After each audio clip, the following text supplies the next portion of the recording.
Hi, welcome to Challenge the Road. I was asked to do a video about values of MK1 Focus RS, and I thought it's an opportunity for one, to see how these videos are working for you. We're in some slightly cinematic mode at the moment. I'm going to have a walk round the car. I was going to look at both engines actually. I was going to look at the World Rally Car Ford Focus engine against the standard engine, and then just see how the lighting is. I know on the previous videos it wasn't quite as I wanted, so I've changed a few of the lights and I'm hoping it'll be better. But let's just talk about the Focus. Now, I originally had a 1.6 petrol Focus as my work car. I really enjoyed that car, done lots of trips. I'm at Manchester, backwards and forwards, always drove well, manual gearbox, and I found it handled lovely. And I really enjoyed that car. On from there, they brought out the MK1 Focus, and obviously Colin McRae signed for Ford the most expensive sort of rally driver transfer ever. Huge amount of money, millions of pounds. It was 6 million a year back then, and he moved. And I was a massive Subaru fan. Like, Subaru was just everything. You know, I'd go to the RAC rallies in Wales. I'd had virtually every model of Impreza I could afford at the time. Started with a McRae series, paid about 11,000 for that, moved to a 2000 model, to a P1, to a 22B, RB5, etc. Terzo, these type of limited edition models. But the question was values of the RS, and I've got quite a lot of stats in front of me. Now, I really wanted to build a road and rally collection, so I didn't actually buy the Focus or the rally car with the expectation of it massively going up in value. I wouldn't know that, you know, the Colin McRae car would be worth 5-6 times what I paid for it. I didn't know that at the time. I remember struggling to get the money, if I'm honest, to get it, and you know, 100-odd thousand was a huge amount of money for me. One of the most expensive cars I'd ever bought. So yeah, took a bit of a gamble, and obviously it's paid off. And then on the MK1 road car, I just really wanted one. Now, the only thing that put me off was that originally with Subarus, Mitsubishis, you had four-wheel drive, and in England it's wet a lot of the time, and I felt like I wanted that safety blanket of four-wheel drive. So I wasn't sure how this car would be. Driving the car, I've really had no issues with traction or even a worry in the wet. I'm on Michelin Sport 5s, and you've got to remember that when I buy these cars, the first thing I do, update the tyres, because it's the tyre tech that's giving, you know, a lot of these times. And at the end of the day, it's the only thing touching the road, and the tyres have moved on so far now. I mean, there used to be disclaimers on M3 CSLs on tyres. You don't see that now because they've moved on so far. Let's have a look at how many are built, because with my collection, I try and buy very low limited cars, and with the Focus RS there was quite a lot built, and I'll go through here. So originally they come out about £19,000, and it says that they were at a loss to Ford of £4,000 per car, and that's because when you look at the car, it's got a lot of bespoke parts, Sparco seats, Brembo brakes, and it just goes on, and the wheels are Oz Racing, and that costs money. AP clutch, it costs money to do that. So they lost £4,000 per car. They sold 4,501. It's interesting, the one. 2,147 come to the UK and were sold in the UK, making it by far the biggest single market for the car, and was only sold in Imperial Blue. I do know there's a black car. It's left-hand drive. It's the one Colin McRae used for all his testing for this. So Colin McRae actually tested these cars. There's video footage of it. And actually, if you go back through some of my videos, you'll see there's a lot of footage of Colin testing these cars. So power-wise, again, things had moved on then. Like, you know, P1 was 280, Mitsubishi 280. Probably pushing a bit more. It was only 212 with 229 foot of torque, so not huge. Quaife diff, when they first come out, and it still struggles a bit with that, is a little bit of torque steer. I don't overly mind that, doesn't really worry me that much. I quite like it. Now, 0 to 60, not very fast anymore, 6.4, top speed 144. I really like it to drive, and yeah, looking back, maybe I should have bought one earlier. And prices on these did drop right down. Have a look here. The Subaru Impreza and Mitsubishi Evo were both four-wheel drive. Undeterred by this, Ford gave 60 engineers pretty much free rein to develop the best fast Focus possible. So that's what they tried to do. There's a lot of nice features in the car. So basically, you then got to think values. That was the first question. Where do these go? Now, I paid 17,000 for this car, and it had, I think, about 35,000 miles. I think it's done about 39 now. So I do use it a little bit. I actually quite like other people driving it as well. Now, it's a tough one because you've seen a lot of the Fords really rise up in value. So my thinking was, well, if the Escort Cosworth was 80, 100,000, the Focus will pull into 50. There's a couple of very low mileage cars going to auction. I think it's Anglia Auctions. I've got a couple there at the moment coming up, so I'll be watching that with interest. So this one, I actually resprayed the whole car. Wasn't very expensive to do at the time, but I just wanted it perfect. It had a lot of stone chips, bits and bobs. It's all original apart from the exhaust, so I'm pretty happy with that, and the interior is very, very good. So I'm pretty happy with this car, and it wasn't a car I was thinking I actually overly wanted to sell because I wanted this road and rally. So, you know, like the wheels are refurbished. I put the Sport 5s. I think I had to pay for a clutch, and I wanted it done right, and it was AP.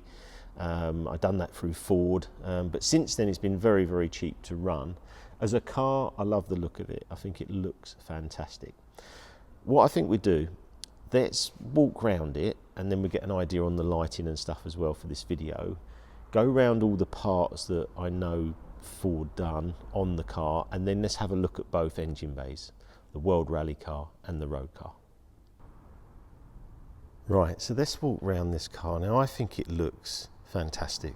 I love the size of the car. I love the blue, love the Oz rims. We've got the World Rally car over here. We'll have a quick peek at that.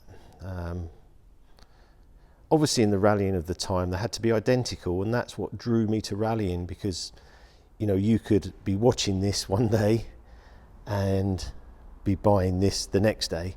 And that's what I loved about the Subarus, the Escort Cosworths. It's not like that now. You don't look at a GR Yaris and go, oh wow, that looks like the rally car of the time. It just doesn't. There's so many spoilers and so many fins and bits and bobs. But back in our time, you know, they look the same. The 22B is very close to this car. And this Focus, incredible with the Martini stickers. But you could go in a Ford showroom, and for £20,000 you could have your Focus RS and at least feel a bit like you were involved in the rallying because you had a similar car. And I think that's a huge thing, really, huge thing. So let's start at the back. Obviously different diffuser, very, you know, minimal compared to today. That's the exhaust. I'm not sure which one it is, but it's a lot bigger there. You've got the Focus badge as normal and the RS badge there. Going round to the wheels, we've got these stunning Oz Racing rims, really, really nice. And so I've put the Pilot Sport 5s. Let's just have a look inside. It's quite interesting. So we have these sort of racing pedals, steering wheel, I think it's a Sparco gear lever, and these gorgeous seats. They're stunning seats. A little bit high up for me, but they're really stunning seats. And these seats that were made in these times are actually better than the seats now. It's crazy, really. They're just so good. The Recaros in the Mitsubishi are just awesome. Let's have a look at these front brakes. Big Brembo brakes for the time. Really nice. I really like the lights on the Focus. So you had a different front bumper. It's just so clean, isn't it? It's just a clean car. And again, if we just go over to the World Rally car, I just want to check that bumper because it doesn't, I mean, look at all the stuff in there, but actually pretty similar to the road car. Let's just open this engine bay. So I'll just stop here for a second. We'll open this engine and have a look.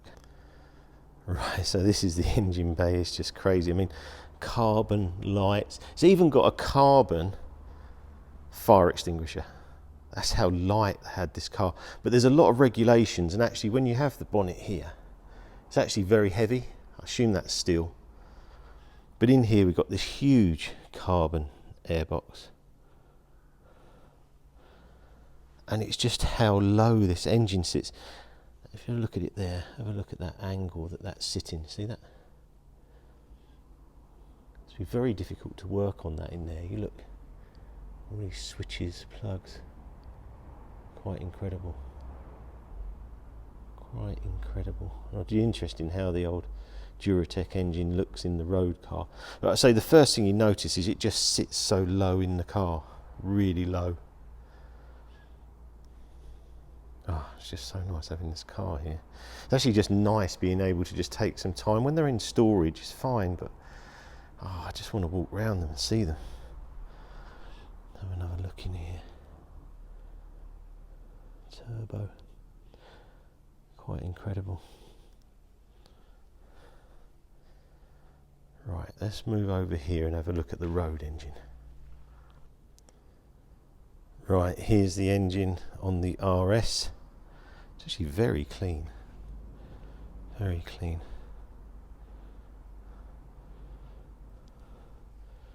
So Duratec RS on the top. Motorsport piping. I think it's been chipped actually. I think it's 270. I did see something in the paperwork. A lot of these have had little chips. Feels quite a nice speed now. But yeah, you can see the massive difference and how high up, if we go there, how high up that engine is. And then let's just walk over here and see that difference, you know. That engine right down low in there. And it's funny, it's at a real angle. So we go back to the first question about values. Where are they? Well, I think this car is probably about 25 to 30,000 here. Will it go up any more? I don't know. I think there's probably too many made, but then it's trying to find, well, how many are left and how many are in good condition. Then you have to go from there and think, well, where will it go? Looking at it here, it looks like a 30, 40,000 pound car. I know some have sold for, you know, a huge amount more than that, 80,000, very low mileage ones. You might be able to get a low mileage one at auction and maybe get them up to 100. But I'm quite happy with this one, and I'm quite happy at, you know, say 30, 40k. I think probably owes me 25. But I say I bought it because I wanted it, not massively because I thought it would go up hugely in value. So I think the other thing is it a non-depreciating car? Probably. I think if you buy one at the right price and it's in good condition, like this type of car, I think you could have a lot of fun at a weekend, go to cars and coffee events, and yeah, I don't think you will lose a lot. I'm not sure what the insurance bracket and that is on this, but can't believe it's very high. It's just a 2-litre turbo. The other thing is American market. We have to look at that. This is a 2002, I think. So 2027, these can go to America. Does that make a difference? Maybe.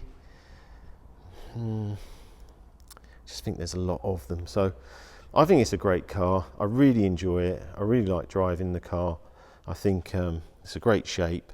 I think if you get one, I don't think you'll lose much money now, and if you can get a really low miles one at a good price now, I think you'll be very happy. So yeah, please like, share, subscribe. I hope you enjoy these videos. Obviously I'm just still working on the format and how it's going to work. Just sort of want to do some practice really, and make them better and better for you guys, and hopefully I might see you at Buell Water this weekend, and I'll see you again soon.